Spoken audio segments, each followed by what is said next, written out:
You made a speech at the European Parliament, which were depicted by some European media as explosive, because some of the points that you made there seem to be unconventional compared with some other, or the mainstream voices, the so-called mainstream voices of Europe. For example, during the speech, you stated, China is not an enemy. China is just a success story, and that is why it is viewed by the United States as an enemy. So, Professor, why do you think it is important China to be viewed as a success story rather than an adversary?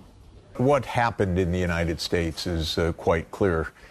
When the Soviet Union ended in December 1991, the U.S. looked around, and by U.S. I mean the leaders. This is the politicians, not the general public. But the politicians looked around and said, oh, we run the world now.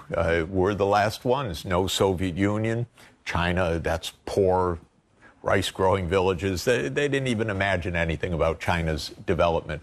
They looked at the rest of the world. It's us. And they took the mindset, now we run the world. And in the 1990s, they used many expressions. The most famous became what our then Secretary of State, Madeleine Albright, said, we are the indispensable country. Well, a little arrogant, actually. You know, everybody's indispensable. Why just 4% of the world population is the indispensable country? This went to America's head. American leaders took it for granted. They could pretty much do what they want. They could decide to expand their militaries if they wanted to. They could overthrow governments if they wanted to. They could go to war, for example, in Iraq if they wanted to.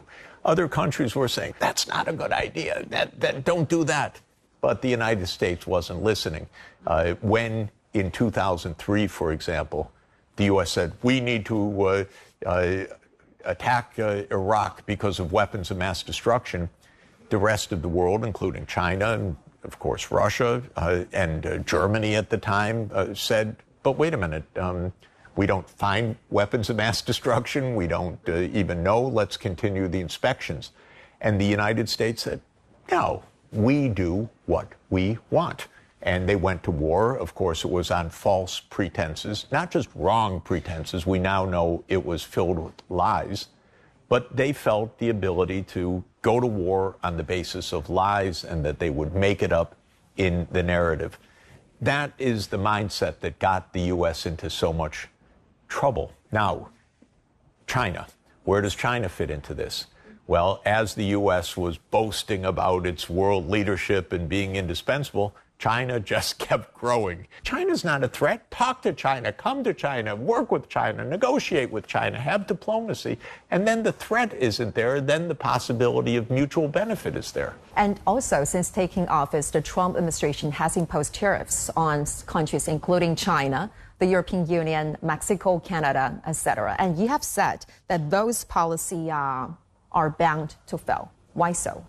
Protectionism doesn't work to spur innovation and advance. Protectionism makes companies protected behind artificial barriers, but it typically makes them a little bit lazy.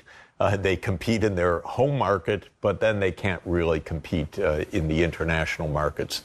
So if the U.S. and Europe put on protectionist barriers, say against electric vehicles, which is what they want to do, yes, the U.S. will have an electric vehicle industry, but who's going to sell electric vehicles all over the world? It's not going to be high-cost American companies. It's going to be China.